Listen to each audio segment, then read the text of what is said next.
I parked a few rows down and about a dozen spaces from my wife's car, with an open view of the entrance to the Happy Life Yoga studio.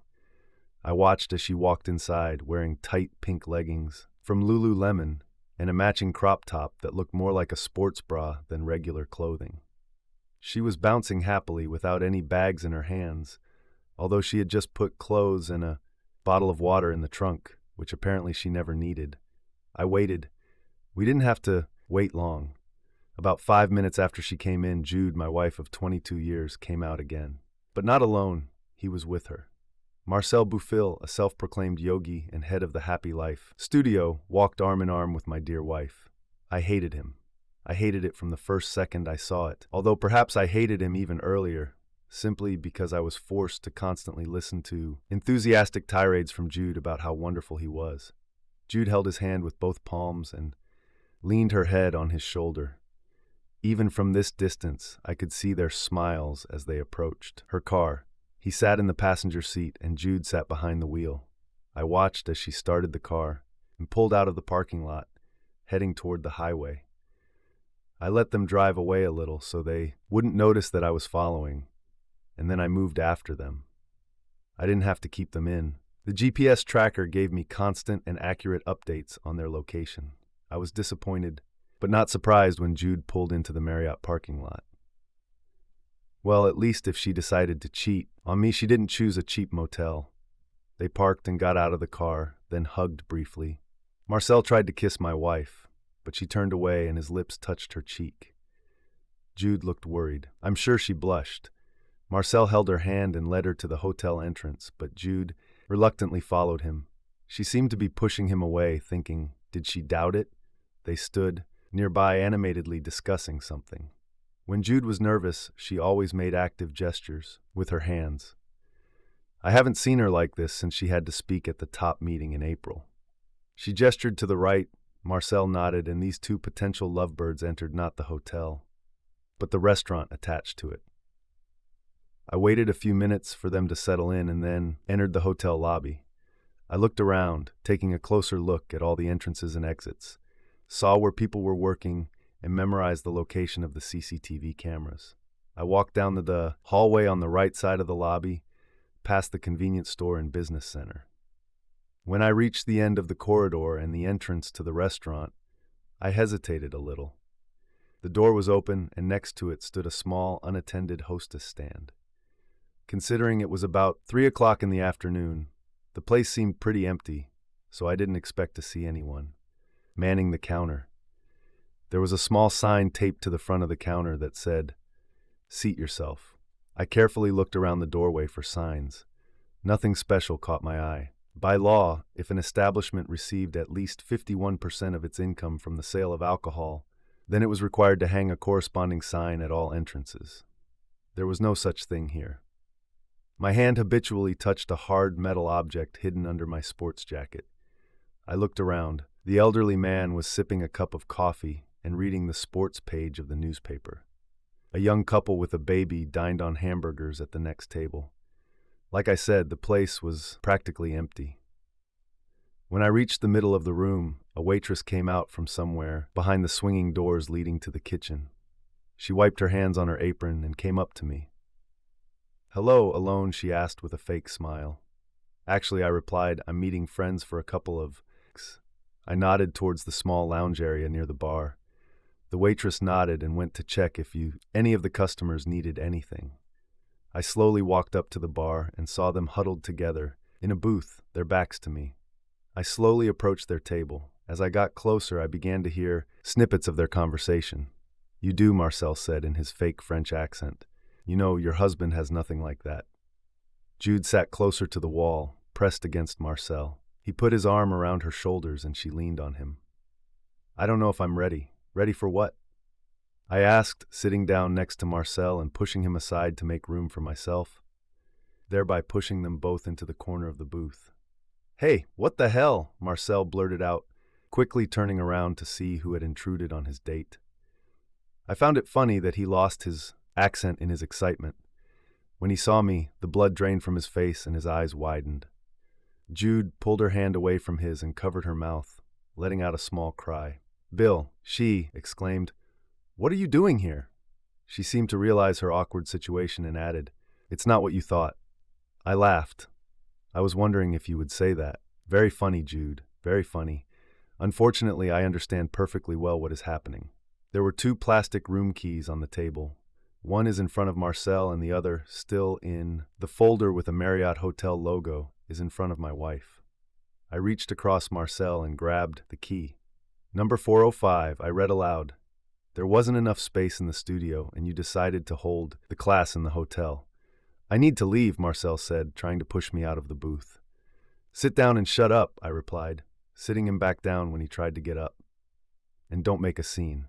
Bill, it's not as bad as it seems, I swear." Jude desperately tried to assure, "I didn't cheat on you." I took the second key lying in front of Marcel and picked both up, looking at her in bewilderment. "You forgot the word, by Jude. You haven't cheated on me yet." "I haven't changed. We didn't do anything." She began to justify herself, stammering. Forgive me, Bill. I lost my head. I didn't understand what I was doing. I need to leave." Marcel repeated this time in a Texas accent. "Sit down and shut up, asshole," I growled, barely containing my anger.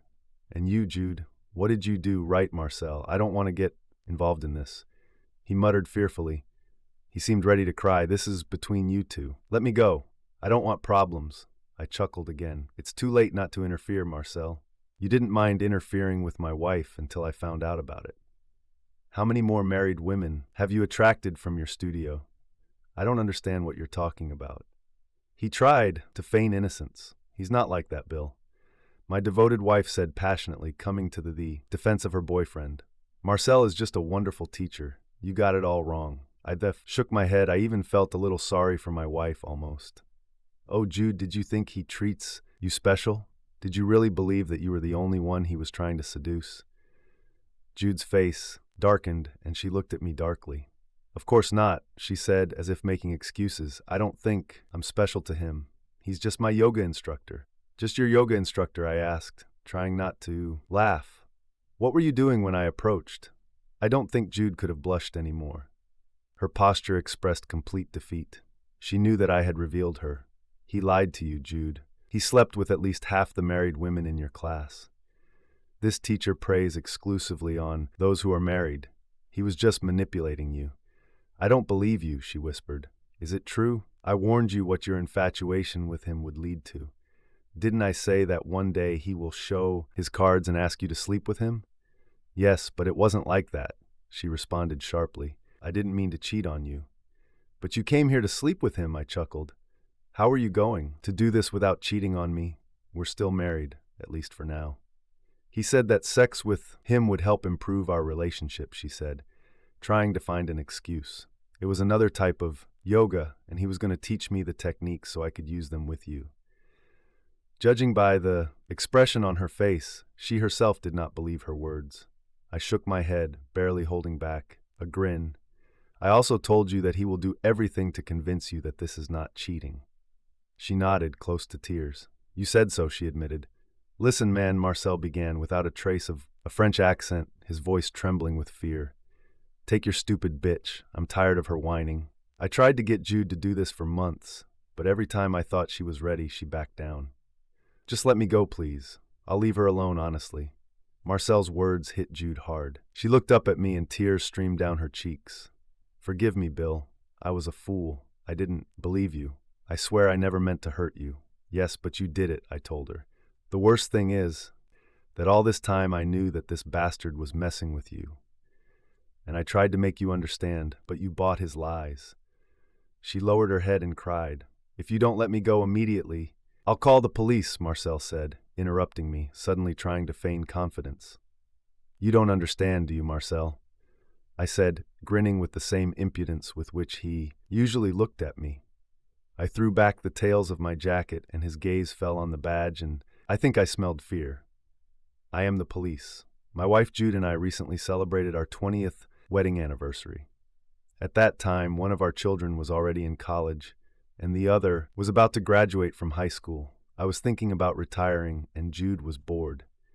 She had been a stay-at-home mom for the past 10 years, and with her children nearly grown, she was looking for something to keep her busy.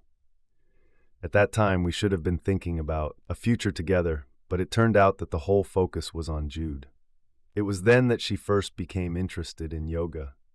Her best friend Melissa went to the studio, located in a small shopping center, not far from our house, and during every conversation she never tired of admiring her.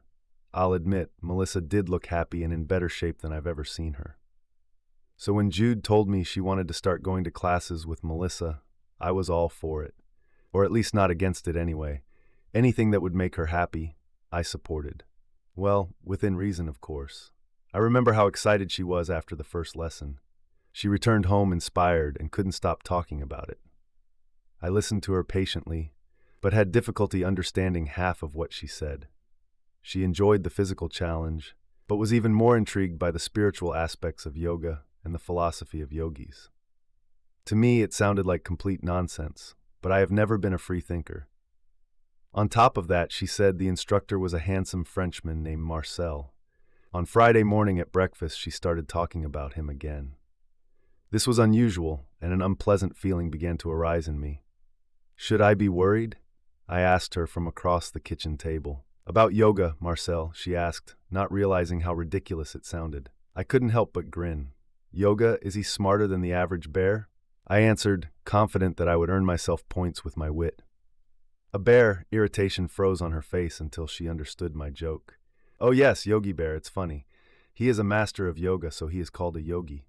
It's a respectful title, you know. Yes, I know what a title is, I replied, and then trying to imitate a Yogi Bear accent, I added, whatever you say, boo-boo. She rolled her eyes and shook her head. I decided I'd had enough of the Yogi Bear jokes and moved on to the only other yogi I knew.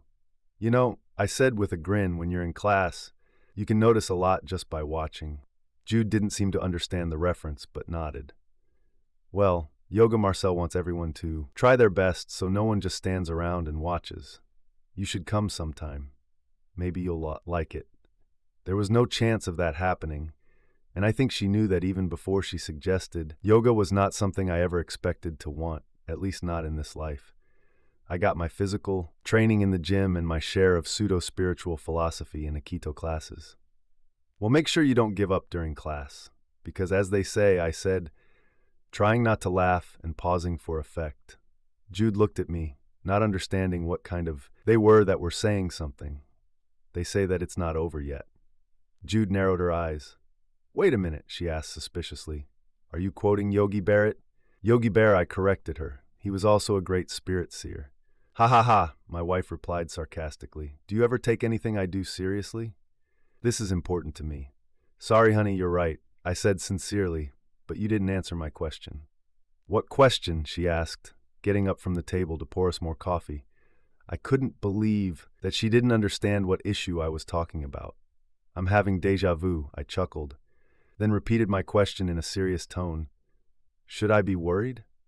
If you're going to belittle what's important to me, then yes, you should, she said, placing her hand on her hip, and then added, but you don't need to worry about Yoga Marcel.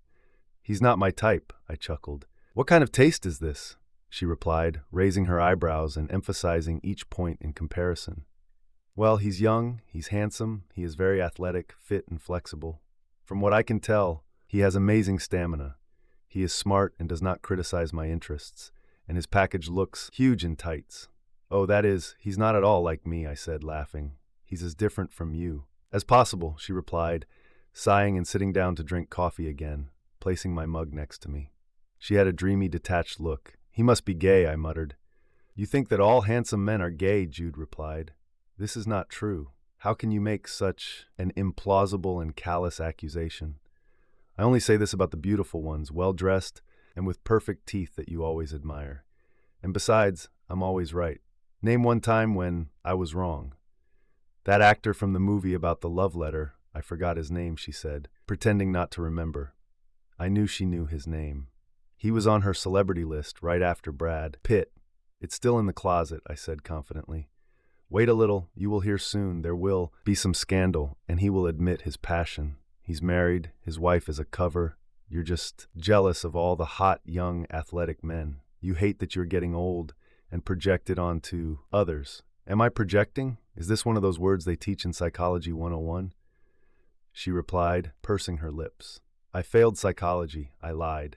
I actually had a double major in criminology and psychology, and I had a master's degree. Several years ago, I was one of the lead detectives who caught a North Dallas criminal. This brought me national fame and allowed me to write a book called The Pathology of the Serial Prejudice, which was a semi-bestseller for a while and was even made into a Lifetime movie. Right now, you're failing to apologize to me, Jude said with a grin. Apologize? Did we quarrel? I asked, playing further. If you want to make peace, I know a great way. Sex apology. It's too late, she said with an amused grin. You'll be late for work. It's a shame, by the way. After all this discussion about Ryan Gosling, I urgently need a short course. To hell with work, I said, standing up and hugging my beautiful wife. I actually want to retire, but you won't let me go. To hell with work. She replied, better than me. We had sex. I kissed her hard on the lips. Then he straightened his trousers. Aren't you going to take a shower? Jude asked in surprise. No, I said. It's just disgusting, she said with a disdainful expression on her face. But her smile showed pride in the fact that I wanted to carry her scent with me. I'm old and nasty, I replied, using her own words. If you need a young, well-groomed, handsome man, go to your yoga class and look at your yogi. I bet it smells like patchouli. The same distant, dreamy look appeared on her face again. I walked up to her, leaned over and kissed her deeply. I love you, Jude. But if you ever cheat on me, you know what will happen, right? I would never cheat on you, my big, hairy caveman, she said and kissed me again. Yes, well, keep thinking like that when you look at the packaging of yoga. I said goodbye and went to work. I had a big task that took a lot of time. A serial offender is back in North Dallas and Collin County. We knew of his 3 victims, and our goal was to stop him before he took on more victims or moved on to something more violent. At first, Jude only went to yoga on Wednesday and Friday afternoons when I was at work. A couple of weeks later, she added Monday mornings as well. Soon, Jude was doing yoga every day. When she wasn't in class, she trained at home. Yoga began to dominate her life. She was either doing yoga or talking about it. She was absorbed in everything about this new way of life. She remodeled our home from cowboy style to bohemian chic. Our house started to look like we were living in an earthbound store. She seemed to have 2 rules when decorating. 1, use as many pillows as possible, and 2, no pillows should be similar to another or match anything else in the house. Her wardrobe has also completely changed. She began dressing in a style that was a mix of Altered State and 70s Haight-Ashbury with a heavy dose of Lululemon. The house smelled of different incense, candles, and potpourri all day long. Strange crystals were appearing all over the house, even in our breed of water filter. While we needed crystals in the water, I didn't understand. I even began to suspect that Jude was not averse to smoking with his friends when I was not at home. Jude didn't limit her enthusiasm for this new lifestyle to simply annoying me. She told her friends about everything, and several of them joined her classes. She spent her weekdays with her friends and at the yoga studio, but when it started affecting our evenings and weekends, I decided to put an end to it. Jude, why do you have to take time when we're together to do your yoga? You have the whole day, free every day. I would like to spend time with my wife when I am at home and enjoy her company. I'm home more than you are, mister. I'm staying late at work again. What are you even talking about? She answered irritably. Twice this week you weren't home in the evenings when I returned, and you didn't come until 9, and now you say you're going to spend this Saturday in the studio. We're supposed to go to the lake with the clerks this weekend. The clerks were our neighbors and friends. Oh, I completely forgot about that, she said, as if lost in thought. I expected her to change her plans, but instead she shocked me. Can you call them and reschedule the trip for a week or 2? We have an open day at our studio, and I promised Marcel that I would help. Now it's we and Marseille. I asked, when did this happen? What happened? She asked, looking at me with that look that always appeared when something irritated her. When did you stop calling him Yoga? You always called him that before. When did it become just Marseille? Jude blushed. Crap. This was not a good sign. We work quite closely with each other, and he said that I can call him Marcel when no one is around. In class I call him Yogi, but I'm used to calling him Marcel, she quickly added. It doesn't matter. Whatever you say, boo-boo, I replied, looking at her intently. The detective in me began to emerge. I studied her carefully, trying to catch signs of lies. And anyway, you work so much overtime. She tried to change the subject. You're at home less than I am. Your business takes up all your free time. You probably shouldn't spend your weekend on any kind of entertainment at all. What she said was true, although only partially. I worked a lot of overtime, sometimes on weekends. There were 2 more attacks in the Plano and Fairview area that seemed to fit the profile of the 3 we already knew. The worst thing was that we had no leads or evidence. "So will you call them?" she asked. "No, I won't. Then I'll call. I'm sure everything will be fine." One weekend isn't much different from the next, right? No, not like that. This weekend is the annual summer holiday. The band Bowling for Soup will play, there will be fireworks, a hot air balloon festival, and a lot of other interesting things. We agreed on this a few weeks ago, and the clerks paid more to book the very cabin you insisted on. Why do I have to remind you of all this? Are you so engrossed in your yoga that you've completely forgotten about our marriage and our friends? Could you please not call this my yoga? That's very dismissive, she replied, ignoring everything I had just said. Okay, what do you want me to call it? Just yoga. So yoga is fine, but your yoga is offensive. That's right. I shook my head as if to say okay, but I knew better than to voice my thoughts out loud. Instead, I decided to make my expectations clear. So you should call Marcel, I said, deliberately not calling him Yogi and telling him that you can't be at his open house. You don't work there and you're not the owner. You are just a student. These are our best friends, and we were looking forward to this trip. You yourself were waiting for her until you changed. There will be many more open days. We're going to the lake. I didn't want to look cruel, but this was already crossing all boundaries. Jude sensed my mood and determination, and eventually relented, calling Marcel later and telling him that she would not be able to attend the event. Jude clearly held a grudge against me all weekend. She was irritable and reserved. I understood that such behavior on her part was unjustified and unacceptable. I was determined to figure out why she was so fixated on this hobby. On Monday, I decided that I would start using my detective skills for more than just work. Her cold attitude was noticeable to everyone. My friend Tony immediately knew something was wrong and asked me about it. Giving up yoga, I said, and then told him everything that happened while we were drinking beer on the dock by the lake. You know, my tummy went there too, he said. But I made her quit when I met that idiot Marcel or whatever his name is. Burpville, I corrected, Marcel Buffel. Why did you force her? He's just a petty, smug little brat who acts like he's God's gift to the whole world, and especially to women. You know, this guy thinks he can sleep with any woman he meets. This guy probably sleeps with half the women who go there, and probably the men too. I didn't know whether to be angry or laugh. Do you think he plays on both teams? Oh, I'm sure of that, Tony chuckled. I told Jude that he's probably gay, I laughed. And she replied that I think all handsome men are like that.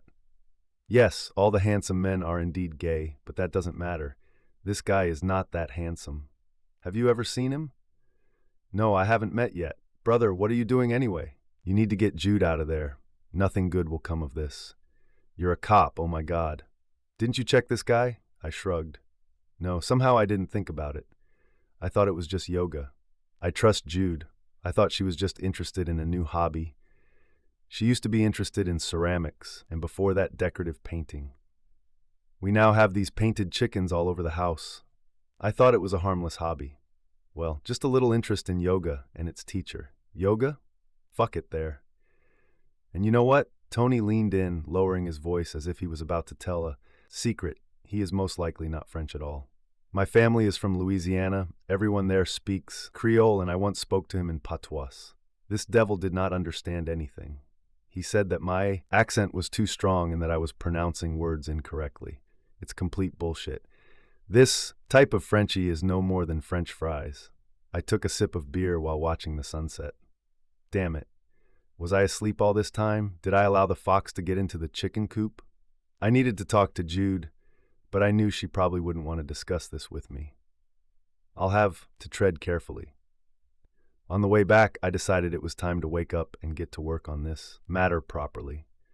I came up with a plan to get closer to Jude again and learn more about her yoga hobby. We had been driving in silence for about an hour when I suddenly spoke quietly. unexpectedly for her. I want to apologize for making you cancel the open house. I'm sorry I had to do this. I thought about this all weekend and realized that this is important to you. And I also want to thank you for going anyway, even though you didn't want to. I've missed you lately and was glad to spend time with you. Even though I acted like a bitch all weekend, she asked, acknowledging what I already thought. Even despite this, I answered without denying her mood. She smiled and took my hand. Thank you for saying that. I had a good time too. I missed you and was glad to talk to Tony and Tammy. We should meet with them more often. Yes, I completely agree, I replied, and then took a deep breath. I was thinking about how we could spend more time together. We're both busy, but I want to accept your offer. Offer? What offer? She asked. Go to yoga with you. I, of course, will not be able to attend classes as often as you, but I will probably be able to free up time for 1 or 2 classes a week. There was silence, broken only by the noise of the road. The level of her enthusiasm surprised me, to put it mildly. Do you want to go to yoga class with me? She asked more affirmatively than questioningly. With me? Yes, it would give us something to do together, and I could start sharing your passion for what brings you so much joy. If you like it so much, maybe I will like it too. After a long pause, she finally answered. You see, I take advanced classes. You'd have to start at the beginner level, so we wouldn't even be there at the same time. I don't even think classes are held on the same days. Crap. Was it true, or did Jude just not want me near her in the yoga studio? Well, then it won't work. While I was trying to determine how truthful her reaction was, another thought came to mind. You said we should hang out with the clerks more often, right? Yes, I would like to, so why not have a party? We haven't invited friends over for a long time. Party? She asked with a hint of doubt in her voice, as if she didn't fully understand what I was offering. Yeah, when people get together, drink, eat, laugh, and have a good time. You're so funny, Jude replied. I know what a party is. This is a great idea. We could invite the clerks, a few other neighbors, your friend Melissa and her husband. What's his name? Dave. Yes, Dave, but it was Melissa who introduced you to yoga, wasn't it? Yes, faithfully. I made a mental note to talk to Dave about yoga and teach her Marcel. Then why don't you invite your friends from your yoga class to the party? We have enough space. Jude smiled and kissed my eye. It sounds better and better. Sometimes you have good ideas. I smirked at her. Playful sarcasm. And you can invite your Marcel, I added. He's not my Marcel, she corrected me. Sorry, I forgot the word teacher. You can invite him too. I've never met him. Don't you think it's time for the 2 most important men in your life to meet? She took her hand away and crossed it over her chest. Why do you say that? He's not important to me. You and our son are the 2 most important men in my life. This jealousy of yours towards Marcel is stupid, and it's time for you to end it, Bill. Wow, honey, I said, trying to calm her down. As I said, I had to tread carefully, and I clearly went too far. I didn't mean anything bad. Just wanted to say that as your yogi mentor and spiritual leader, he plays a significant role in your life. I want to meet him. Maybe I'll even like him. Well, Jude replied, looking at me intently. Think about it, I said, and ended the conversation there. We didn't talk until we got home, and it was the most unpleasant 45 minutes we'd had in a long. That night we went to bed and I tried to initiate sex. Jude didn't answer at first, but after my persistent attention she finally succumbed. I didn't enjoy it. My thoughts were far. Finally she went to bed. She didn't even ask. She just decided the sex was over. I left home early on Monday before Jude woke up. I needed to meet my partner.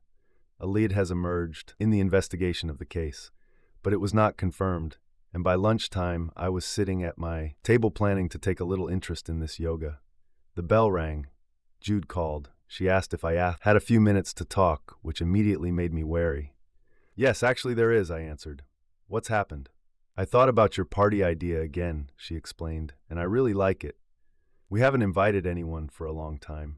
I thought about maybe ordering catering so as not to spend all our time and energy on preparations. What do you think? I trust your taste, I replied. Do as you see fit. By the way, did you invite Marcel's yogis? My partner, Detective Eduardo Martinez, sat next to me and started chuckling. Yes, I did, Jude replied. He said it sounded fun, and he would be happy to accept the invitation. Cool, I repeated. This is all. Yes, that's all. Okay, I'll see you tonight then. Oh, Bill? Yes. Are you going to be late today? Yes. Most likely we need to go through the victim's statement again. Why? Oh, nothing, she replied. I realized that there was something wrong in her voice. I just wanted to know if I needed to cook dinner. No, I replied, while my thoughts wandered into dark corners where they shouldn't go. I'll get something here. Okay, bye, honey. I love you, Jude said and hung up. As soon as I hung up, Martinez started laughing again. What kind of yogi is Marcel? Is this something like bear yoga? Shut up, I said, wincing. It's some kind of déjà vu, he said with a laugh. That joke has been used before. I replied, rolling my eyes and shaking my head. I hoped that when I repeated it to Jude, it didn't look so stupid. Go over the case again, I sharply demanded. Damn it, Bill. Martinez replied angrily. We've already been through this 20 times. It's already 1 o'clock in the morning. I'm exhausted. If we go over this again today, it won't help us catch this bastard any faster. I didn't ask for your opinion, Martinez. I said, guardedly, my gaze never leaving his, my eyebrows quivering. The muscles in my neck tensed and I looked like a gorilla ready to attack again. Immediately after speaking with Jude, I received a call. Another crime has occurred. This time the victim was severely beaten. Martinez and I rushed to the hospital and tried to take a statement from her. She had little time to tell us before the drugs put her into a drowsy state, but what she said coincided with other cases. Okay, he gave in. In each case, the suspect was at the woman's home when she returned home. He wore a mask and latex gloves and used protection during sex. He did his job once and then apologized. He then forced them to shower and put their bed linen in the washing machine with enough bleach to disinfect a brothel.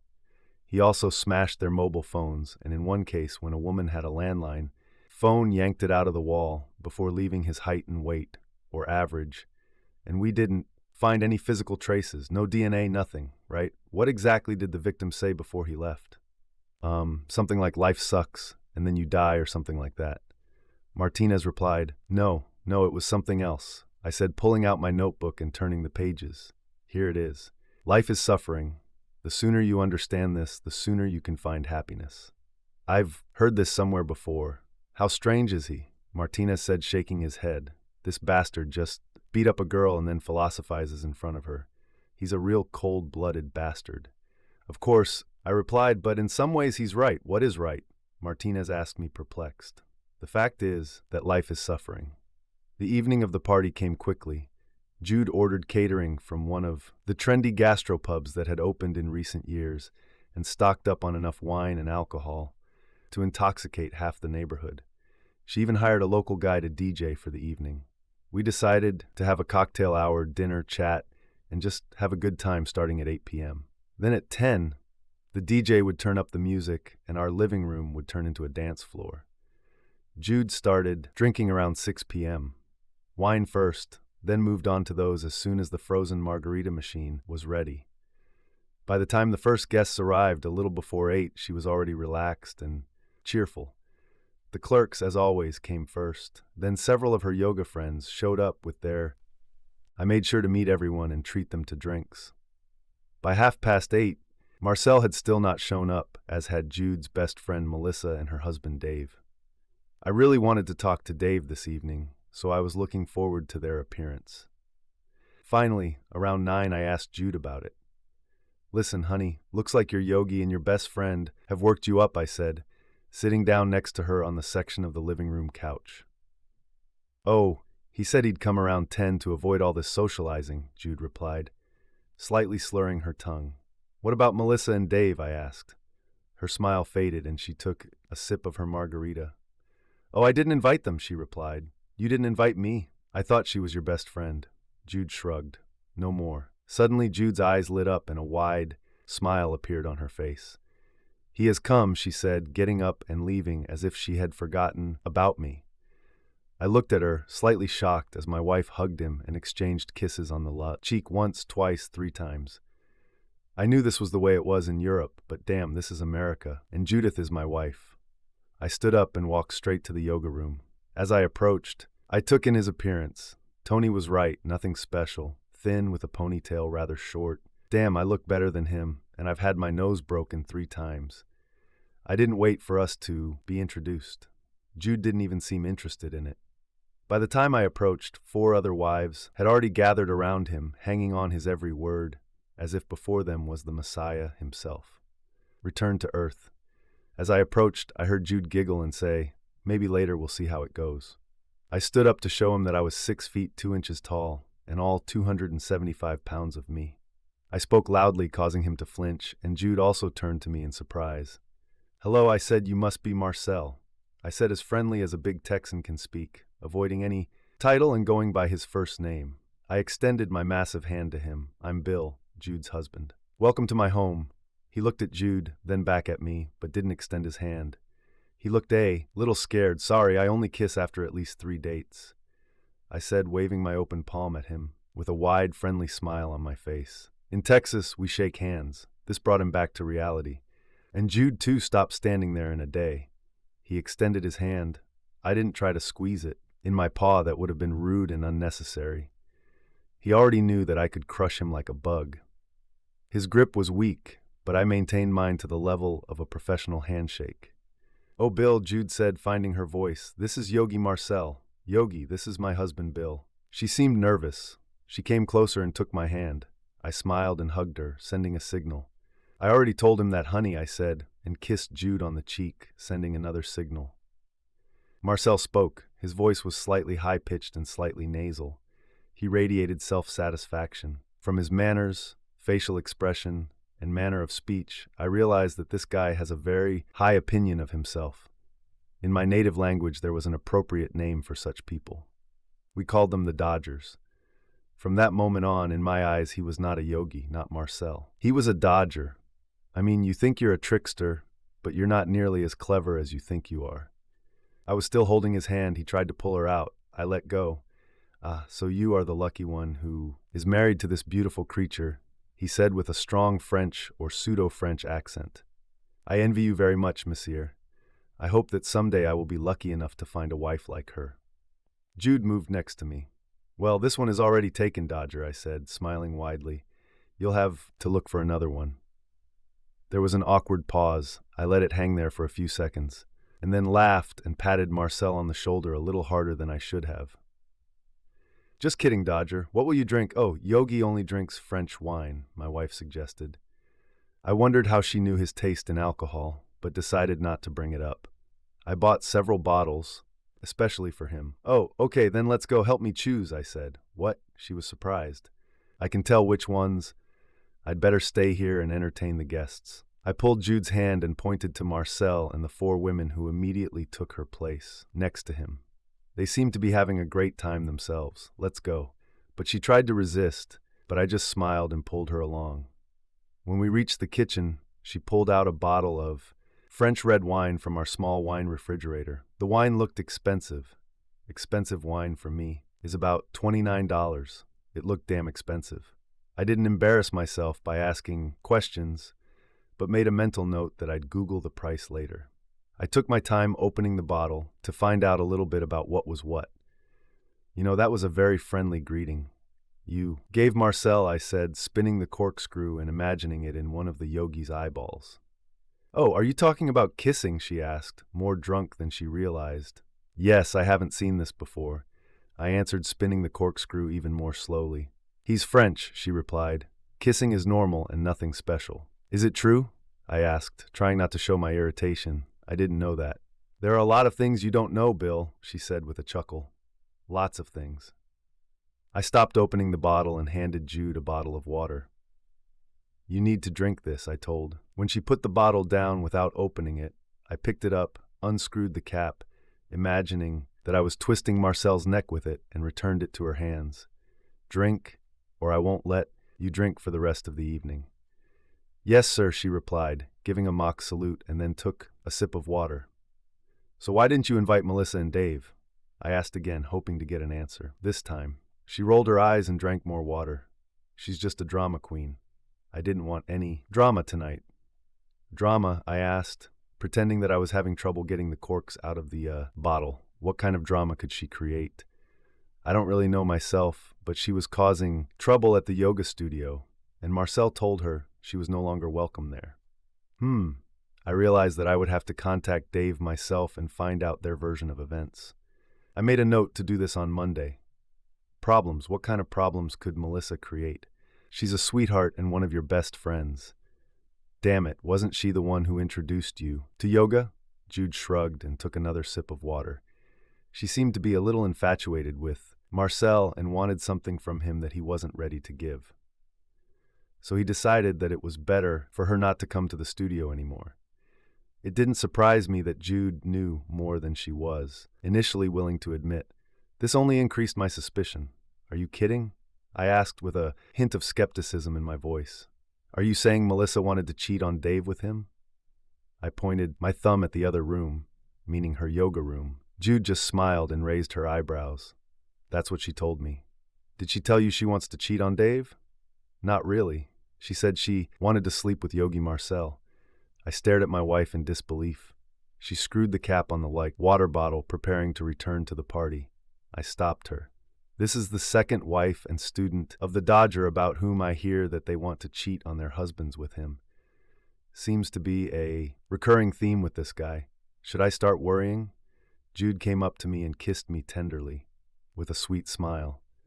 Darling, you have nothing to worry about. You're still my big Neanderthal. She placed the bottle on the counter and walked out of the kitchen, leaving me with a sinking feeling in my stomach. I really had reason to worry. As the evening wore, the music got louder and people started dancing. All night I watched Jude closely, not allowing her to disappear from my sight for a moment.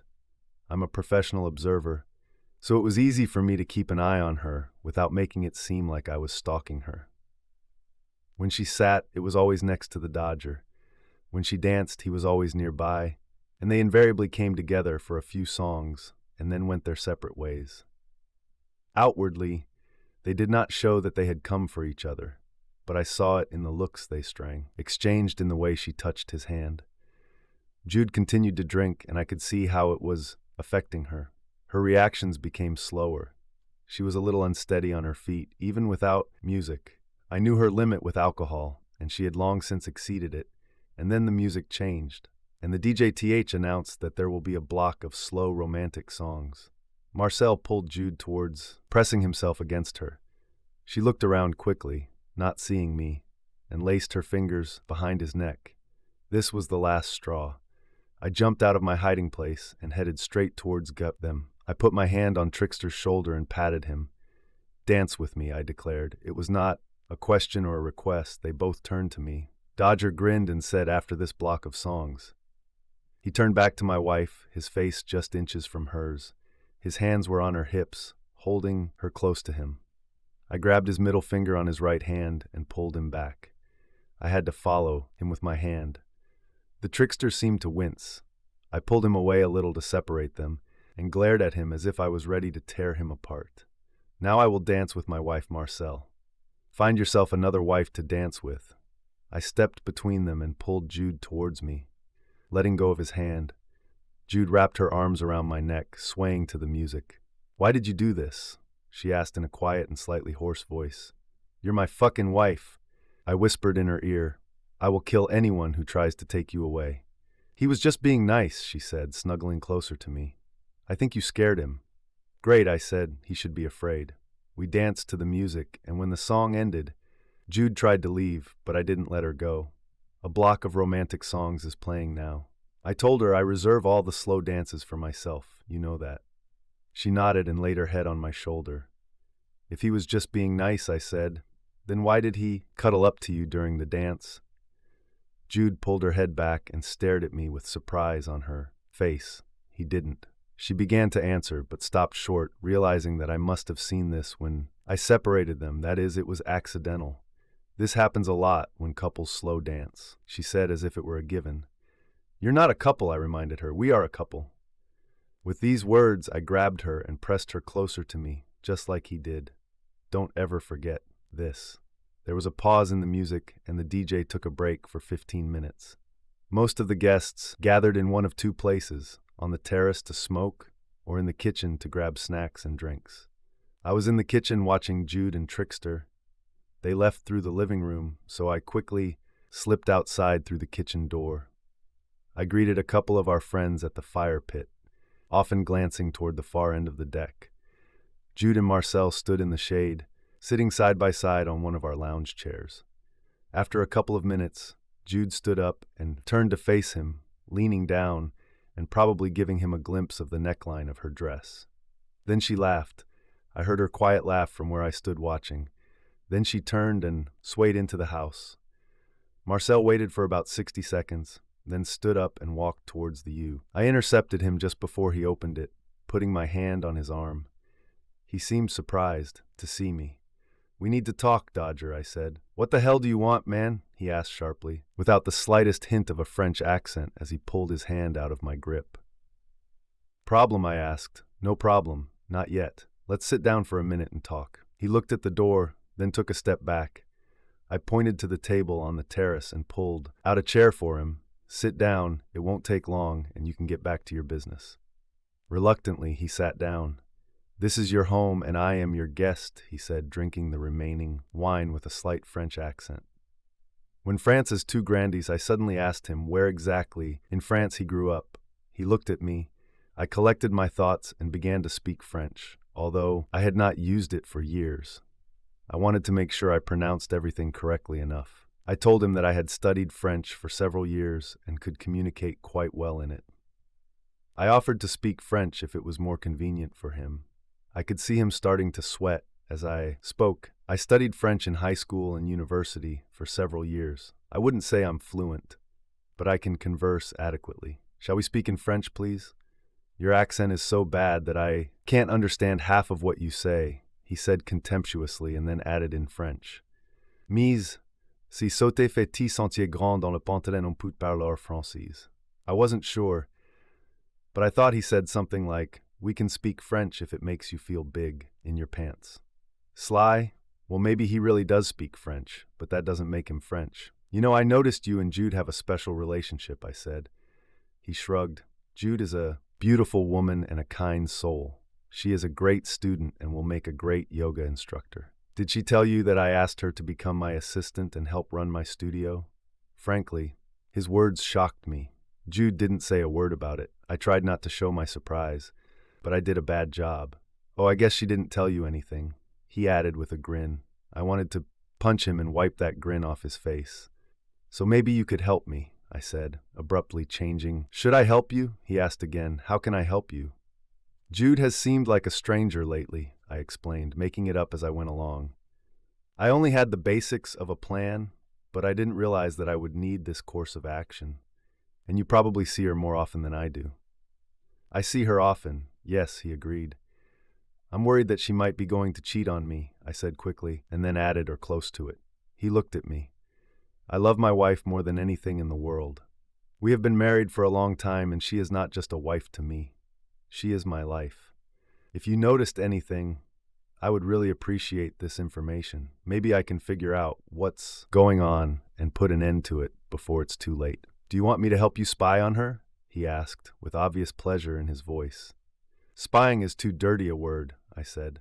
"Just if you suddenly notice something, it will help me if you—" "Of course," he replied. "I can assure you that she is never with any other man but me." These words did not give me confidence, I nodded. "Listen, Dodger," I said, standing up, towering over him. "If anyone ever sleeps with Jude, I will kill them. I'll put 2 bullets in his head, and then I'll take his corpse into the forest and throw it in the swamp, weighted down."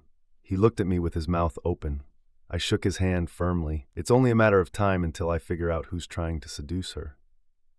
When I find out, this man and I will talk somewhere where no one can hear his screams. If it turns out he slept with her, he's dead." He nodded again. I turned and went into the house. Jude was not in any of the rooms on the first floor. This was a bad sign. I went upstairs and found her lying on our bed, wearing only a satin robe which was open, revealing her naked body. She was unconscious. I covered her with a blanket, and when I was about to leave, she, without opening her eyes, quietly grabbed my hand and whispered, which gradually turned into Mem Marcel. "Oh, the party is over." I made it back downstairs just in time to see Trickster walk out the front door. I don't think I scared him too much when I interrupted their dance, but now I hope he really did. I found the DJ outside. He was using something. "You know, this is illegal," I told him as I took it. "I could arrest you for possession, but I'll just confiscate it. Put away your equipment and get out." The party is over, but I still have 1 block left, he protested. Yes, I know, I replied. It's okay, I'll pay you for a full performance. But it seems the party is already over. Go home and stay away from this nonsense. You're not very attentive. Are you Dodger? I said, pressing the cold metal of my gun against his ribs.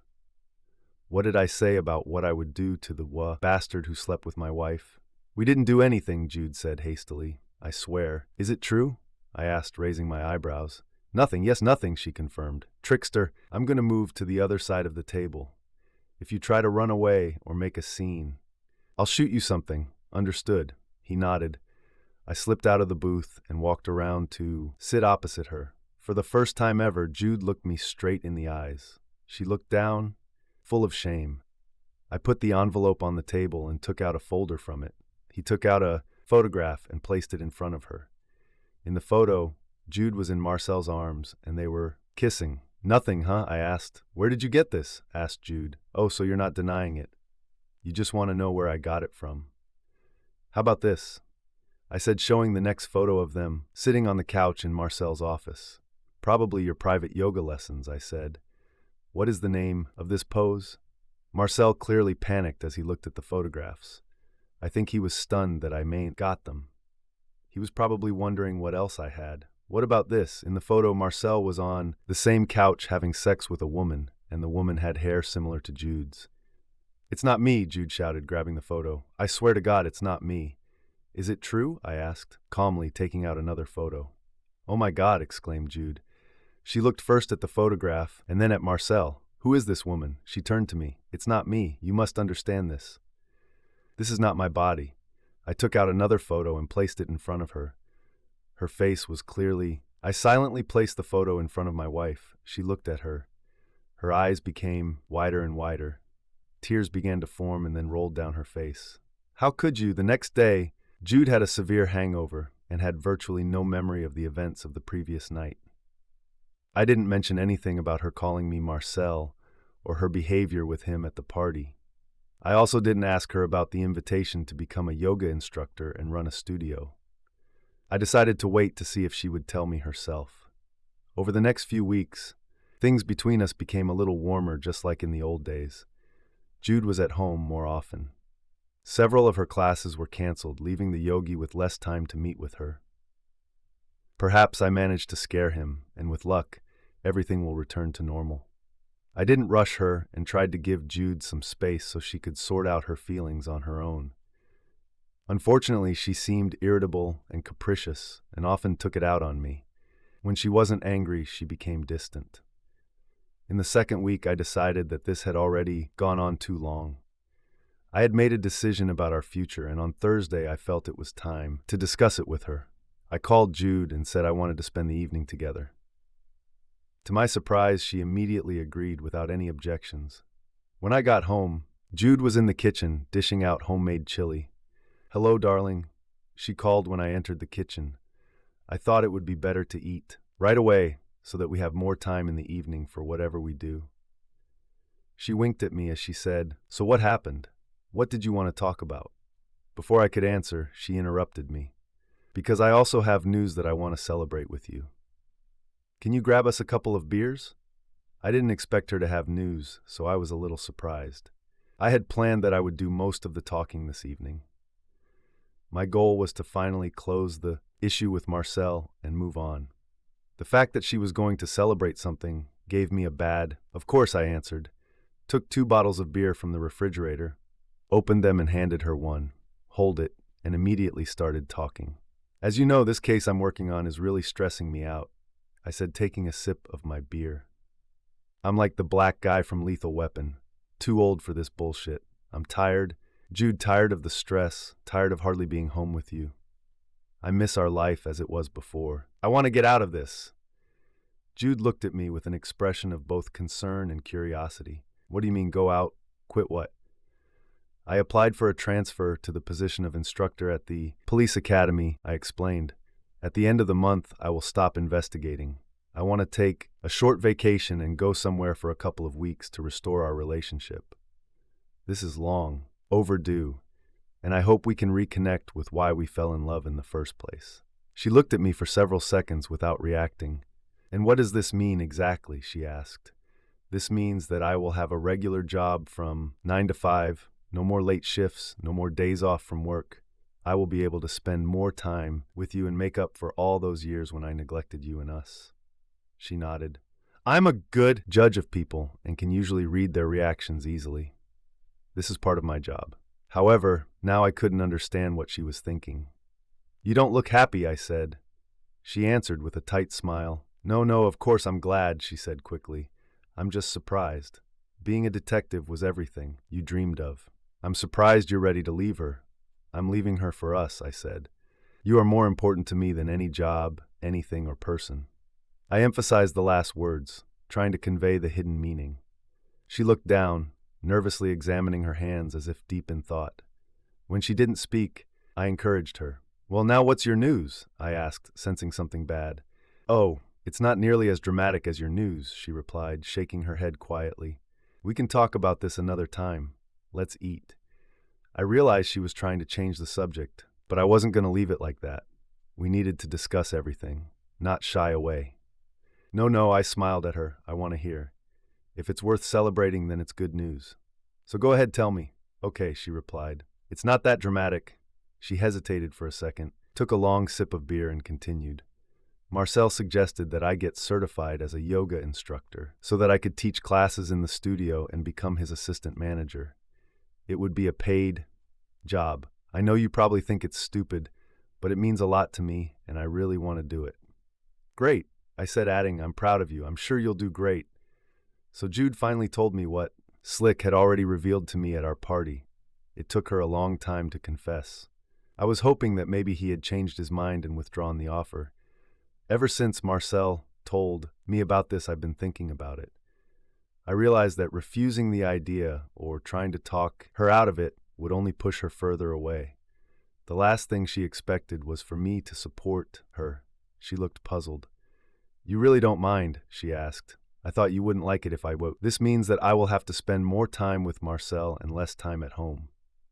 I know, I answered her, and that suits you. It suits me, I lied. I trust you. She jumped up, sat on my lap, and began showering me with kisses. I love you, Bill, she said. At that moment, she completely stunned and puzzled me. So you won't mind if I go to the certification course? It's a little expensive, $5,000. She looked at me like a little girl asking Daddy for a pony. I almost choked. $5,000 for the course? It takes 2 weeks, she explained. Yes, but still, that's $2,500 a week.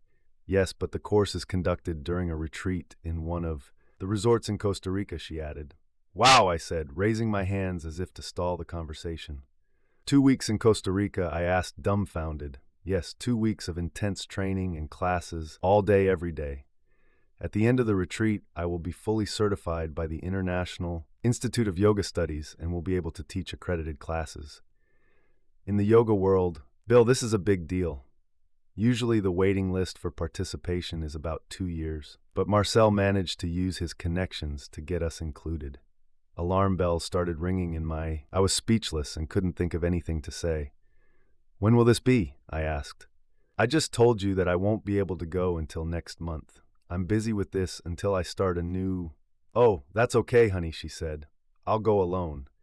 I didn't mean that you should come with me. But you said us, I clarified. You said that Marcel included us. Oh yes, Jude stared at her hands, blushing. I meant us, like me and Marcel. She looked up and then looked down again as if she couldn't or wouldn't look me in the eyes. Wait. I blurted out, trying to remain calm. Are you going to go to a resort in Costa Rica with Marcel, alone for 2 weeks? Well, yes, she answered nervously. Marcel is my mentor and sponsor, and he needs to be there to support me. Can I go with you and support you? Well, no, it's only for people who do yoga, she explained. You would die of boredom there. I took a sip of beer. Looks like I didn't scare Slick enough that time. When is this? I asked. Next month, starting on the 23rd, she answered. She opened the resort's website on her tablet to show me. The place looked amazing, like the perfect romantic getaway. I remember the name. I was going to explore this place later. I see, I said dryly. Are you upset? She asked. Rather disappointed, I said. I love you, Jude. You know that, right? I know. She slid off my lap and sat down in her chair. Disappointed? Why, I asked, my voice rising an octave. You're going to go to a romantic tropical paradise with another man, without me for 2 weeks. I'm disappointed that you think I won't be affected by this. I'm disappointed that you think this is normal at all. Disappointed in what this says about our marriage. Honey, she began trying to calm me down. It's only 2 weeks, and it's a work trip. You yourself went on business trips for longer periods of time, and I never made you feel guilty about it. That's different, I objected. I didn't go to a resort for 2 weeks with a young, attractive woman who was clearly trying to seduce me. Bill, she replied sharply, Marcel is not trying to seduce me. This is a purely business relationship. That's it. I finished my beer and we both fell silent as Jude flipped through photos of the resort. I noticed that most of the pictures were of couples in romantic poses and situations. There were no yoga classes in sight. Jude got that dreamy look on her face again. I sighed slowly and sadly and asked, so when and where do you want to be? Notified? Were you notified? What are you talking about? I've already divided the chili into bowls. Not about that notice, I answered the divorce notice. Divorce, she screamed, looking at me in disbelief.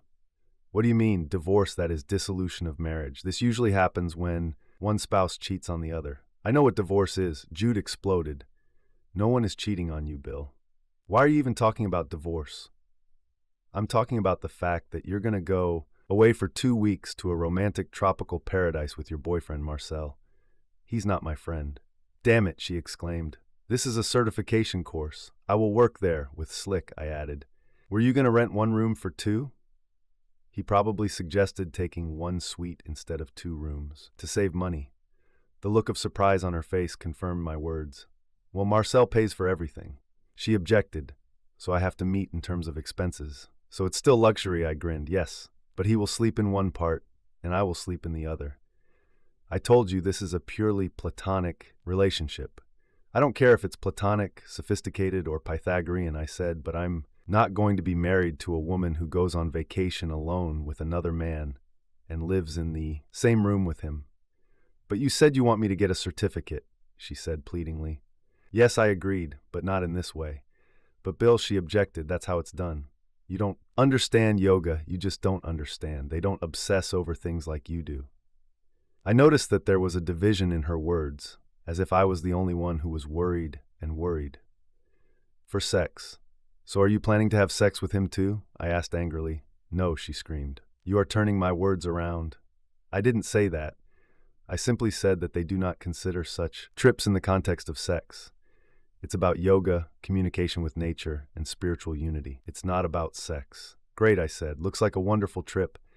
Since it will be next month, I will already be starting a new job and will be able to take some time off. I'll go with you. I'll be your roommate instead of Marcel, and I'll pay the difference. Let him take his damn room. At night, I will be by your side, as it should be between husband and wife. This won't do, she protested. Why not? This is an ideal option for everyone. You can study all day, Marcel can support you, and most importantly, you and I will be together, at night, as spouses should be. You'll be bored all day, she explained. I won't be able to spend time with you. I laughed. Jude, this is a tropical paradise. I won't be bored. You won't have to look after me. I'm a grown boy. I said I wanted to take a long vacation. This fits perfectly. We will be able to combine your course with our holiday and stay for a week or 2 after completing your training. This is not necessary, she screamed. Forget about it. I hope that for once you would be mature and accept the new image of me, that you would trust me enough to allow me to do something like this without interfering with your primal Neanderthal instincts. I was wrong. Wait, let me clarify. Are you willing to cancel your entire trip and give up your certification just because I want to go with you? I will not interfere in any way with your classes or your certification. The only thing that my presence can disrupt is your and Marcel's romantic vacation and shared accommodation in a suite. So being alone with him for 2 weeks is more important to you than getting a certificate. Of course not, she snapped. This is ridiculous. Then the choice is quite simple. You can get a certificate if I go with you and we stay married. Or you can go with Marcel, live in the same suite, and get a divorce. Instead, you choose not to go at all. And this means one thing. Certification is just an excuse to go with Marcel. If you can't go with him and have to go with me, you no longer want to go and are ready to give up the certificate. "You're talking nonsense," Jude exclaimed. "Sorry for even mentioning this. Forget everything." "I wish I could," I replied, "but I can't. We have problems, Jude. We hardly spend any time together. And when we do, we usually argue. You're in the studio with Marcel all the time. I want my wife back. I want our life back. Such a marriage was not part of my plans. Maybe we really should get a divorce. Are you serious?" Her voice trembled. "You want to divorce me because I found something that makes me happy other than you?" "No," I answered. "I don't want to divorce you because you found something that makes you happy. I want to divorce you because you found someone other than me who makes you happy." She sat. Her hands were shaking. Her mouth was open as if she wanted to say something, but the words could not be found. Finally, she managed to squeeze out, "I don't want to get a divorce. I love you. And I want a wife who is faithful to me in everything, who will remain with me until the end of her days." I answered, "I thought it was you. Now I'm not sure anymore. It's me," she said, and tears rolled down her cheeks. "It was always me. Nothing has changed." "You have changed," I corrected her. My phone rang persistently and loudly. It was a work phone. If it were personal, I wouldn't answer. But unfortunately, I could not afford such luxury. I was on call 24 hours a day, 365 days a year. Reluctantly, I picked up the phone and answered. Yes, Martinez was on the line. Another crime. This time it's bad. She's dead. Crap. How is it that in the modern world with DNA, cameras at every turn, and forensic techniques, we were chasing a ghost? 8 crimes. The level of brutality increased each time, and almost no clues as to who was behind it. The criminal was extremely careful and left almost no evidence, and we did not have a single witness. At 2 different crime scenes, we had 2 small DNA samples that matched each other, but did not lead us to a suspect. It was only a matter of time, but how long? And now this. Victim number 9, killed. This incident amazed me. I felt like it was my fault that I didn't didn't try hard enough to catch this crazy guy. Did problems at home prevent me from concentrating on work? I was one of the best investigators in the department, and I had nothing. This unfortunate woman died because of me. I stopped at room 27 of the Dewdrop Inn, a seedy motel on the outskirts of town known for being favored by prostitutes, merchants, and those who rented a room for a few hours. By the time I arrived, the forensic team was already hard at work, and the victim's body was being prepared for removal. I looked inside. Someone must have heard or seen something. I saw her face. My heart jumped into my throat and I lost my breath. I stepped back, shook my head, and stared at the familiar features. "Martinez," I shouted. He responded from the room. "Do you have documents for the victim?" I asked, but already knew the answer. He carefully left the room. Yes, her bag was in the corner. "Driver's license in the name of Melissa Goodman from Allen," he said, watching me closely. "This is your area, Bill. Do you know her?" "Yes, I know. It was the hardest thing I've ever had to do in my career, but I didn't let anyone else tell Dave or tell him what happened. I went to his house myself. He was there and opened the door for me. "Bill, what are you doing here?" he asked when he saw me. My appearance clearly made him wary. "Is it something with Melissa? What happened? Is she okay?" Questions poured out of him, faster than I could respond to them. "Dave, can we sit down?" I asked, motioning for him to come inside. He stepped back and let me into the house. "Of course, but where is Melissa? Is she okay?" We sat down in his formal living room. It was in perfect order, and I realized that it was used as rarely as ours. I took a deep breath. "Dave, there's no easy way to say this. Melissa is dead." "What?" he blurted out. "Don't joke like that, Bill. This is serious. Sorry, Dave, but it's true. Her body was found a couple of hours ago." "This is impossible. She went to a bachelorette party with Jude and the yoga girls." He jumped up and grabbed the phone. "I'll call her. You'll see she's okay." "Dave, she's been identified. She had her bag with her, her driver's license, and I saw her myself. It was Melissa.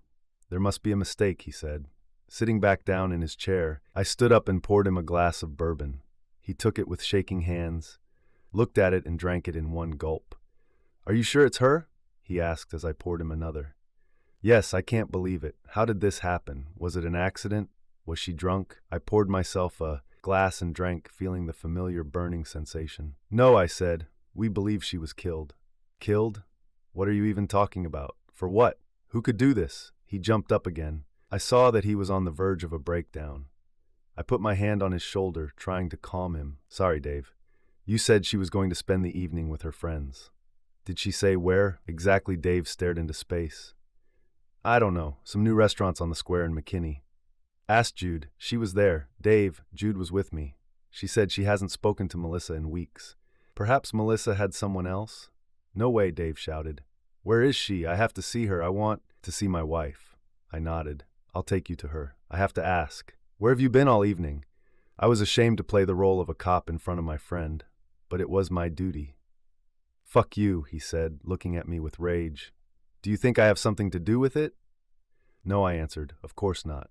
But in cases of murder, spouses are always considered suspects. Someone will definitely ask you this question. Better me than someone else. Dave was crying. I saw tears running down his cheeks, and he didn't even try to wipe them away. I worked late. I took the pizza and went home. I was waiting for Melissa. Oh my God, he fell to his knees. She will never come back again. He let out a long, heartbreaking cry that pierced me to the core. I took Dave to the morgue. He was allowed to see Melissa, but when he tried to touch her, he had to be restrained. It was the most painful thing I have ever seen at work. And maybe in my life I saw his pain, his loss. He lost the love of his life. I thought about Jude. Is it over between us? Perhaps it's too late to save our marriage. Or can I stop what's happening and get her back? Do I want it back? As I was about to take Dave back, Martinez pulled me aside. Forensic experts say they found a lot of prints. And not only that, the doctor said that they conducted a test and found biological DNA of some person on the victim. On Melissa, I corrected him. Her name was Melissa. Sorry, Melissa. He fell silent, lowering his voice. It's not like our criminal to be so careless. He had always used protection. He's starting to flirt, I said. He is too confident in himself and begins to make mistakes. Hey, are you okay? My partner asked me. You are not collected. He left fingerprints and DNA all over the place. Our criminal is too careful to behave like that. Maybe you should take a step back, brother. You're too close to this matter. You can't think clearly. That's not the point. I replied, admitting that I really wasn't at my best. This is personal. Personal, brother. I have been your partner for more than 10 years. What's happening? I knew Martinez wouldn't back down. With a heavy sigh, I confessed to him my suspicion that Jude was cheating on me with her yoga instructor. Oh, brother, this is tough. I heard about these yoga trainers. They have all sorts of tricks with sex, like Tantra or something like that. Tantra, I corrected him. Yes. That's it. Do they get into these women's heads? I can't believe Jude would do this to you, brother. Are you sure? Not really, I explained. So far, these are only suspicions. But that's why I'm so distracted. I think more about what Jude is doing than about work. What's his name? This idiot. I'll go to him and explain that you shouldn't touch married women. Marcel Boffles. But don't touch him. I'll deal with Slick myself. Know, brother, that I will cover you. If you need an alibi or anything else, I nodded and assured him that this would not be necessary. You know, my cousin, Pancho, has a 3,000-acre ranch in West Texas. Let's bury that bastard there, and no one will find the... I don't know if he was serious, but knowing Martinez, I realized that he could be honest. I promised that I wouldn't do anything stupid and that I would keep my personal problems under control. As he left, he shouted, "Call me if you change your mind." I picked up Dave and we drove back. But he spoke. "I can't go home, Bill. I can't be there. Can you take me to the hotel? I don't think I can sleep, but I can't see her at home." "Of course," I answered. "You can stay with us for the night." "No," he said, "I want to be alone." "Okay, I understand." I drove him to the nearby Nilo Hotel, and when we pulled up to the front door, he sighed heavily. "Melissa said that life is suffering," he said, and his words seemed to hit me over the head, almost stopping my heart. I didn't know what that meant until now. "What did you say?" I asked. "Life is suffering," he repeated. It's some kind of Buddhist expression. She learned it in a yoga studio. Melissa said her instructor repeated this during class. My brain was frantically trying to make sense of the connections. Suddenly, my mental activity began to work in accelerated mode. "You said Melissa continued to go to class to the studio?" "Yes, she loved those damn activities." "To Marcel?" "Yes, 2 or 3 times a week." "Why? Do you think her death had something to do with the studio?" He was desperately trying to cling to some hope. I tried to take him away from this thought. No, I said, just trying to figure out what Melissa was doing. We need to explore all possible versions, try to rest. Dave nodded and got out of the car. He seemed to want to say something else, but changed his mind. I watched as he walked into the hotel and then ran home as fast as he could. It was almost 4 in the morning, but I went straight to the bedroom and woke Jude. She didn't protest and got up to put the coffee on. I needed answers, but I wasn't ready to tell her about Melissa. Jude, you said that Melissa stopped going to yoga classes. When did this happen? It was a couple of months ago. She quarreled with Marcel, and since then, she stopped going. She didn't appear in the studio at all. No what? Jude asked, looking at me suspiciously. Just curious, I replied. Have you ever heard the phrase, life is suffering in the studio? Yes, she said. Yogi Marcel often talks about this. Buddha said that life is suffering. This is the most common translation of the Sanskrit word dukkha. Dukkha means several things, but it also means pain, suffering, and dissatisfaction. This is part of the Four Noble Truths of Buddhism. Why are you asking? Are you interested in Buddhism? Very interested, I replied. I paused, then asked the main question. Do you think it's possible that Melissa had an affair with Marcel? I was afraid of her reaction, but I was surprised that she didn't react at all.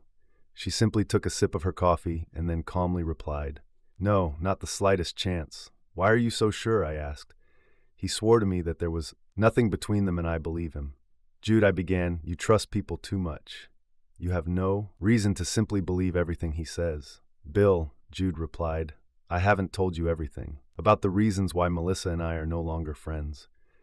I didn't want to upset you, so I didn't tell you. I felt a familiar pain in my stomach. Go ahead, tell me, I said, preparing for what she would say. Melissa was obsessed with Marcel, like a real fan. She followed him like a shadow and was jealous if he paid attention to other women in class. I asked him then if they were close, and he swore they weren't. He said that she made advances to him many times, but he rejected her. It got so bad that one day she attacked me when I was taking a private lesson from him. She accused me of sleeping with Marcel. Jude fell silent, blushing and avoiding looking at me.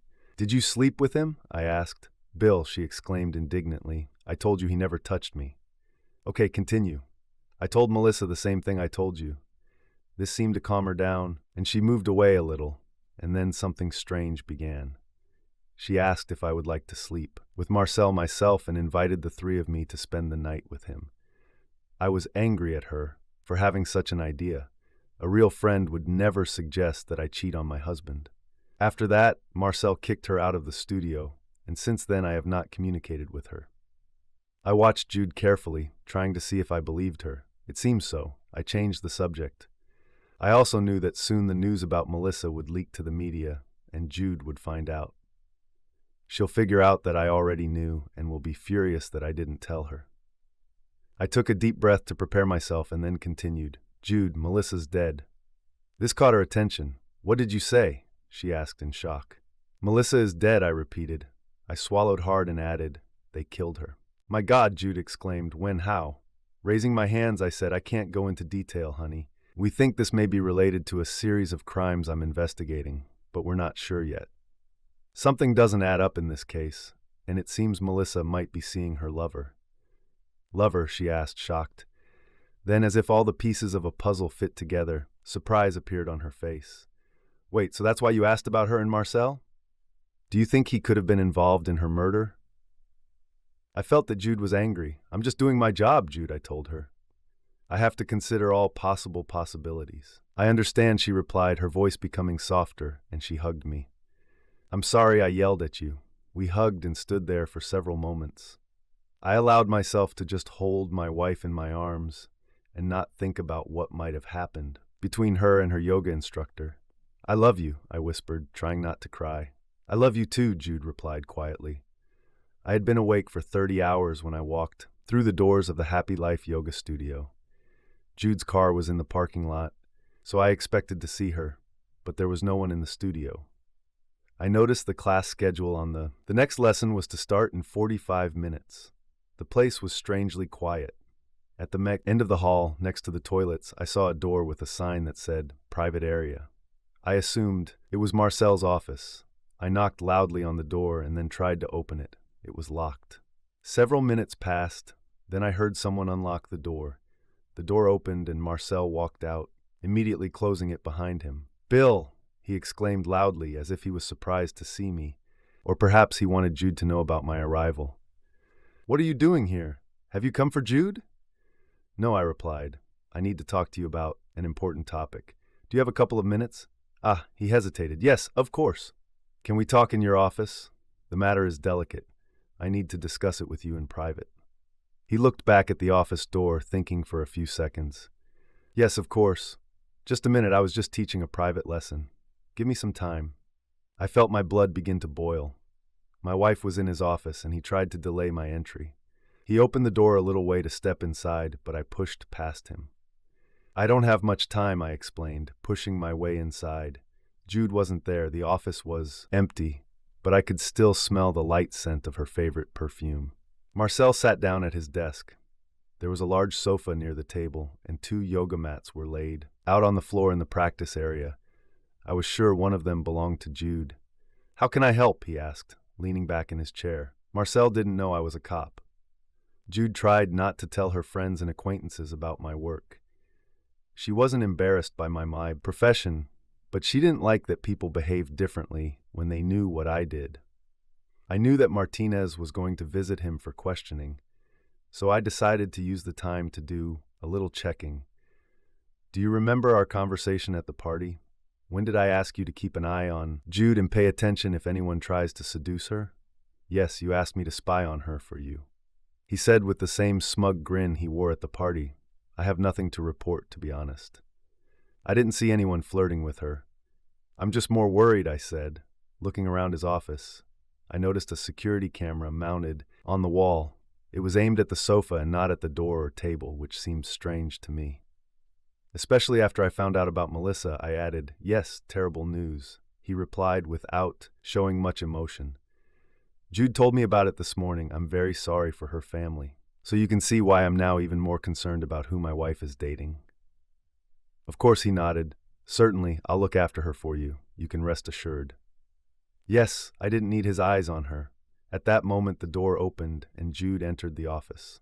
She was slightly out of breath. "Bill," she said with a smile, "what are you doing here?" "Oh, I was nearby and saw your car. I decided to come in and see if you wanted to have lunch." As an investigator, I needed to be able to quickly come up with plausible stories. "Oh, she said, glancing briefly at Marcel, "I've already had a snack. I'm sorry." I stood up and prepared to leave. I almost felt sick thinking about what she might have just eaten. I had to hold back my gag reflex, which only made me wonder if she had to hold back too. "Oh yes," I said, turning to Marcel. "By the way, Jude and I discussed going to Costa Rica and the idea of going there with a yoga instructor. I support her. As I said, it would be inappropriate for you to share a room with her. So if she decides to go, I will go with her, and she and I will share a room together. This will eliminate any possibility of random pranks." He started to grin when I brought it up, but the grin never fully developed. And I had a complete grin on my face. "I'll leave you two alone so you can continue with whatever you're doing here." I kissed Jude with the intention of showing my possessiveness and left. Only after that did it occur to me that I might have just kissed her on the lips after him. Driving past her car, I stopped, got out, and attached the GPS tracker under the rear bumper. It was pitch dark. The sky was overcast and there was no moon. Black clothing, gloves, and a ski mask helped me become almost invisible as I sneaked through the woods behind the shopping center. I kept my eyes on the security camera on the corner of the building, which was slowly rotating back and forth. After waiting for her to turn in the opposite direction, I rushed to the back entrance of the booth, Happy Life Yoga Studio. Luckily, the corner of the building and a large dumpster shielded me from the camera as it turned back towards me. I quickly disabled the security system and then picked the bout. Opening the door, I silently slipped inside. I found myself in a small, curtained alcove at the back of Marcel's private office.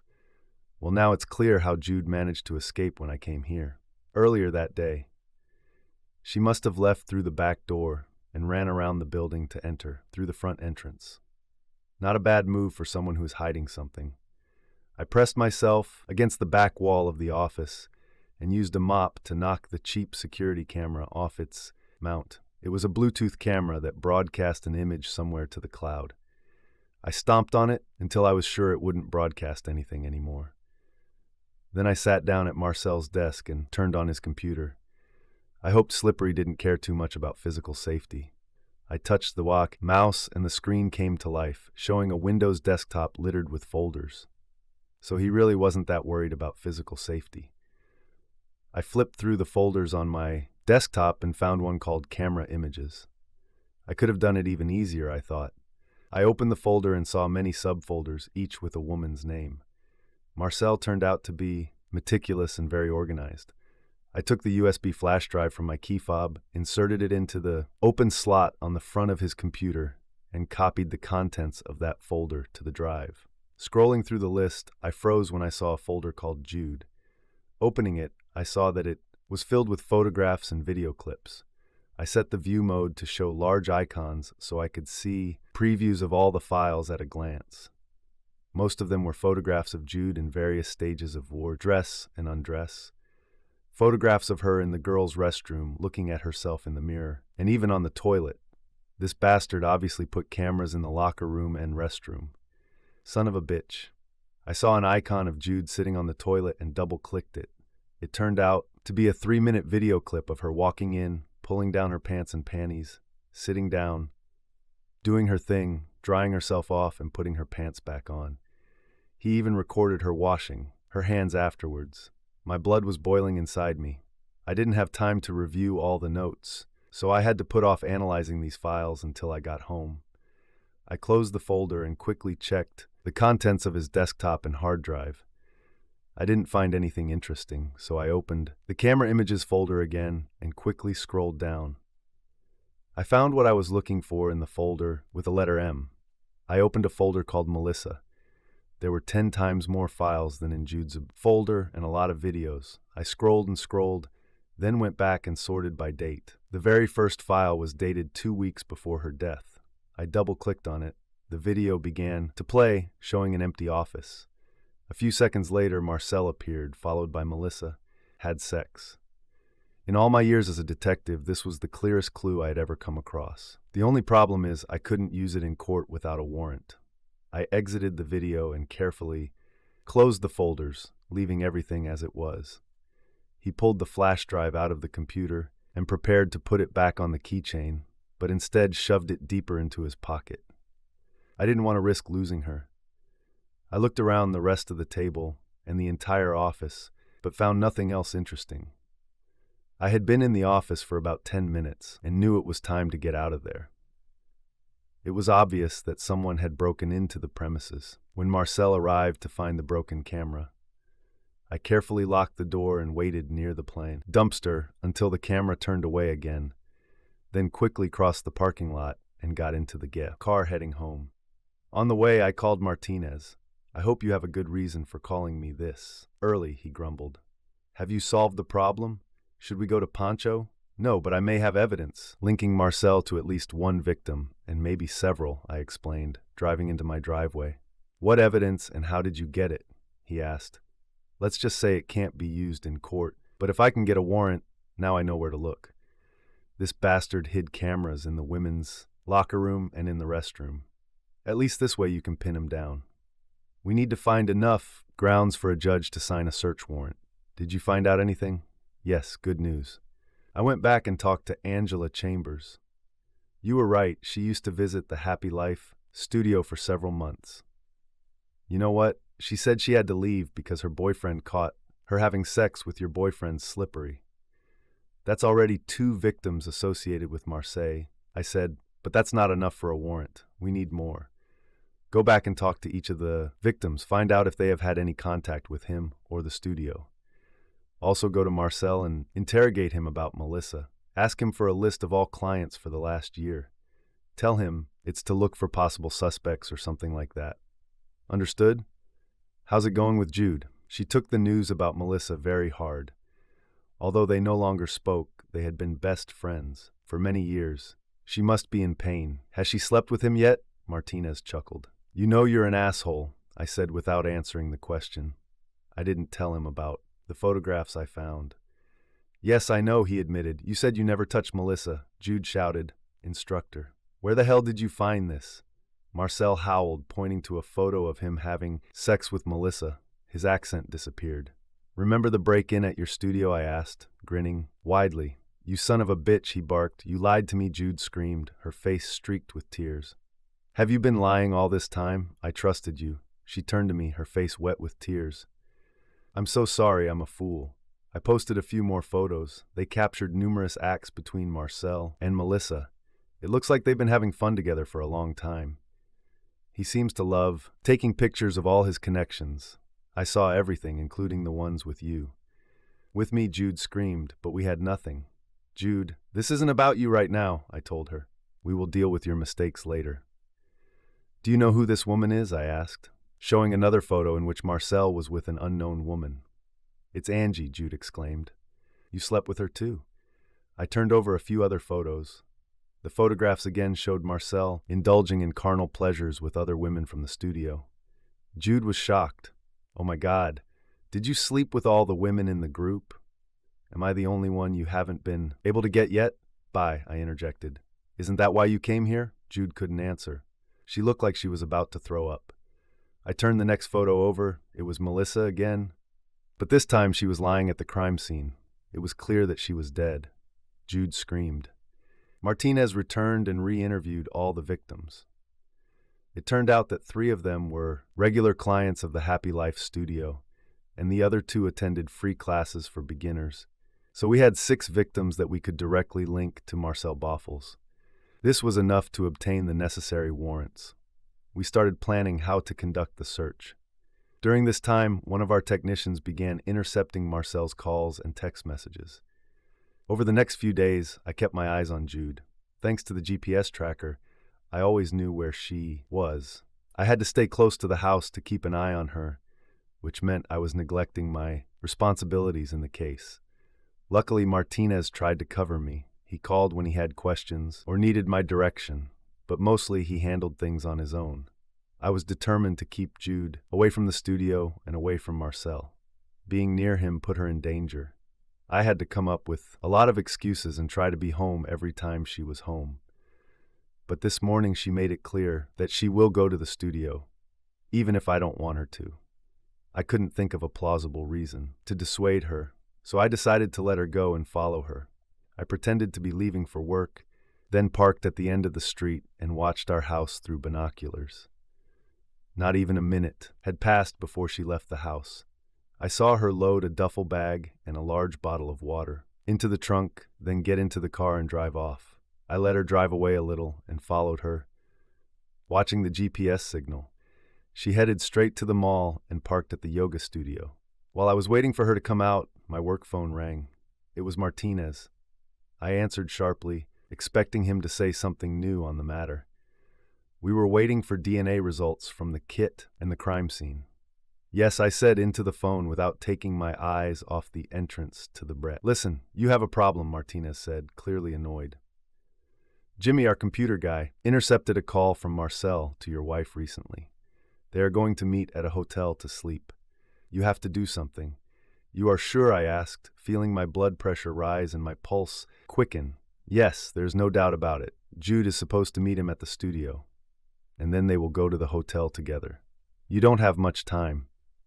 Thank you, I said, checking to see if my weapon was loaded. It was already a nervous habit. Of course it was loaded. It seems like I might need your cousin today. I was afraid you would say that, Martinez responded. But you have to control yourself, buddy. The captain has stood in my way more than once because of you. You know Jimmy is a good guy. But he's going to have to document calls from Marcel Jude. When this comes out, everyone will know that the chief investigator's wife slept with the main suspect in the murder. Case, when this gets out, your career is over. If you do something rash now, everyone will know that it was you. Just get Jude out of this situation and stay away. Don't mess it up. Crap, the fact that Captain Hayes was worried about me was alarming. Martinez was right. Jimmy had no choice but to report Marcel's call to my wife and their agreement to meet for sex. When Hayes finds out, he'll at least remove me from the case. This, of course, made adjustments to my plans. If I took the law into my own hands, everyone, would know that I did it. There seemed to be no way out. Are we sure it's him? I asked, looking for confirmation. You know as much as I do, Martinez responded. He fits the description of the crimes. We're pretty sure he killed Melissa. Let's just say I wouldn't want that bastard anywhere near my wife. Eddie, I said, using his real name, which I didn't usually do. No matter what happens, stay clean. You don't know anything, understand?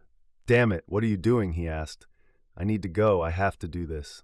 You were a good teammate. Bill, don't do anything stupid. He didn't have time to finish, so I hung up, turned off the phone. A second later, my personal phone rang. It was Martinez again. I turned it off too. I didn't want to be interrupted. And if things went badly, I didn't want my phones to be pinged from extra towers. Then the studio door opened. Jude and Marcel walked out together and got into her car. Jude saw the photo. It took a few seconds for her mind to comprehend what she had seen. Suddenly, her eyes opened wide. She covered her mouth with her hand and screamed. Marcel jumped up and tried to run away, but I pointed the gun at him.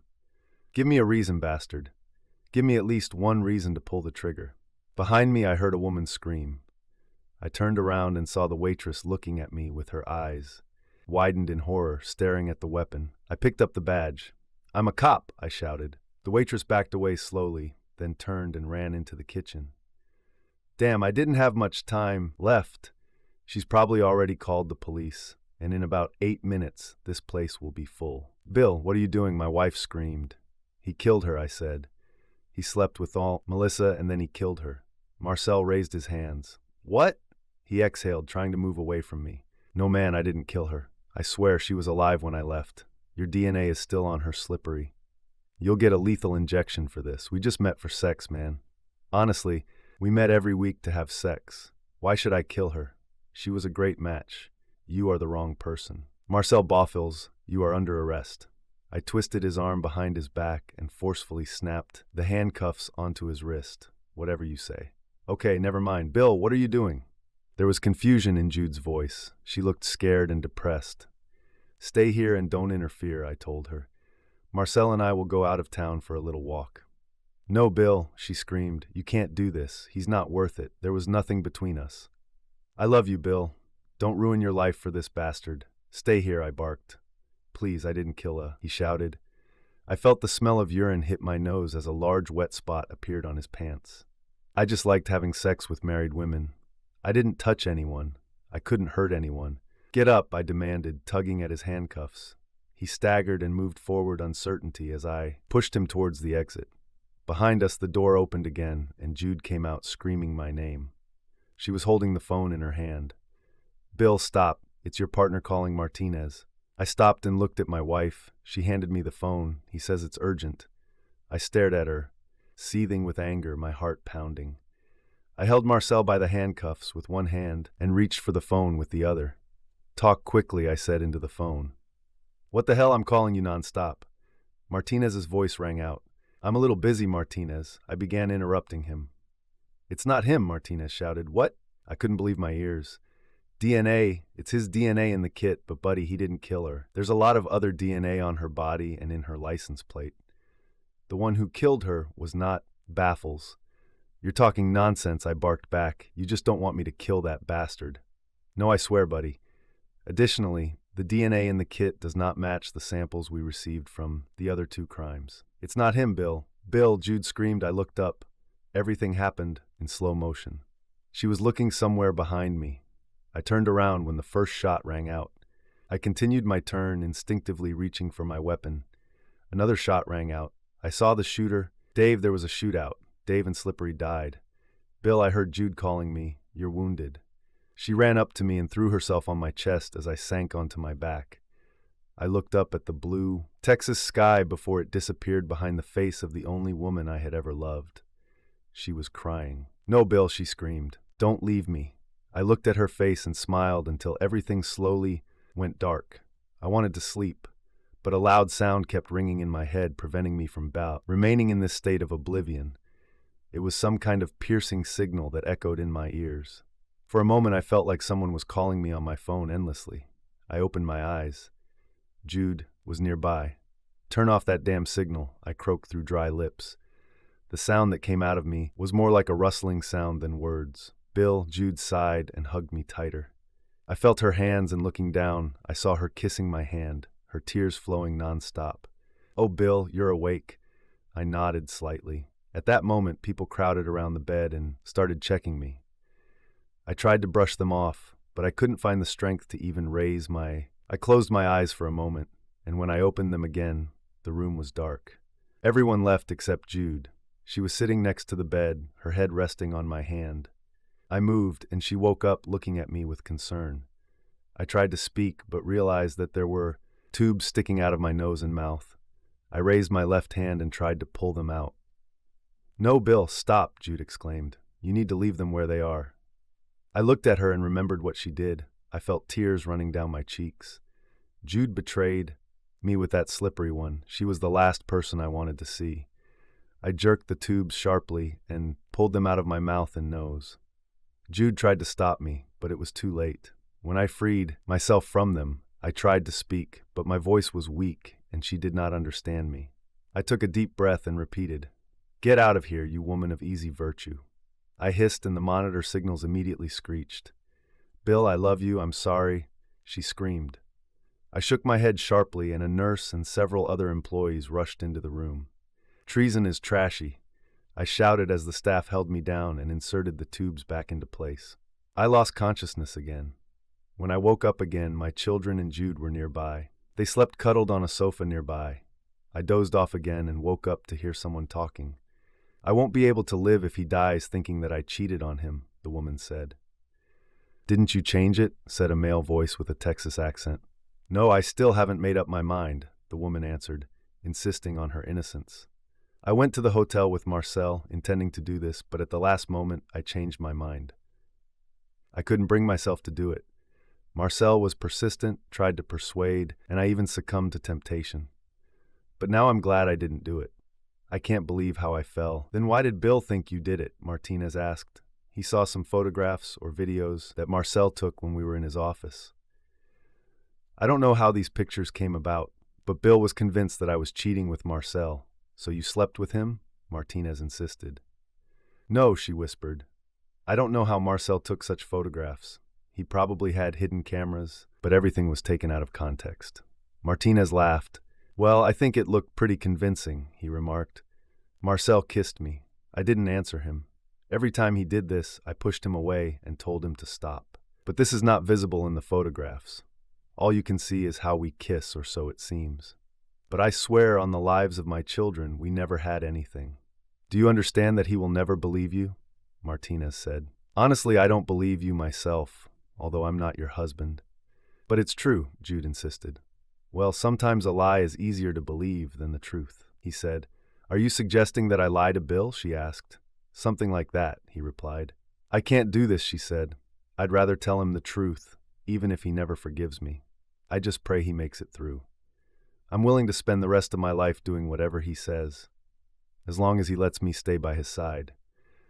I spent 3 weeks in the hospital, then was transferred to a rehabilitation center, where I spent another 3 months before I was allowed to return home. Jude was with me every day, even though I told her to leave every day. "I am your wife," she declared. "My place is next to you. I'm not going anywhere." I wasn't thrilled, but I knew I needed her help. Doubled over in pain, I told her, "Just so you know, the day I can stand on my own, I will file for divorce." My words reached their goal. Jude took a deep breath and struggled to contain her response. I noticed how tears began to well up in her eyes, but she just nodded quietly. "I understand," she replied softly. "I'll do whatever it takes to help you get back on your feet." I was determined to divorce her.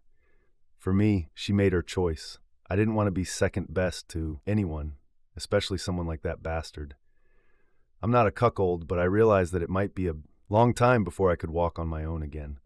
I got shot twice, I was partially paralyzed, and the doctor said the chances of me ever walking again were slim. Well, what do doctors even know? After the shooting, a lot became clearer.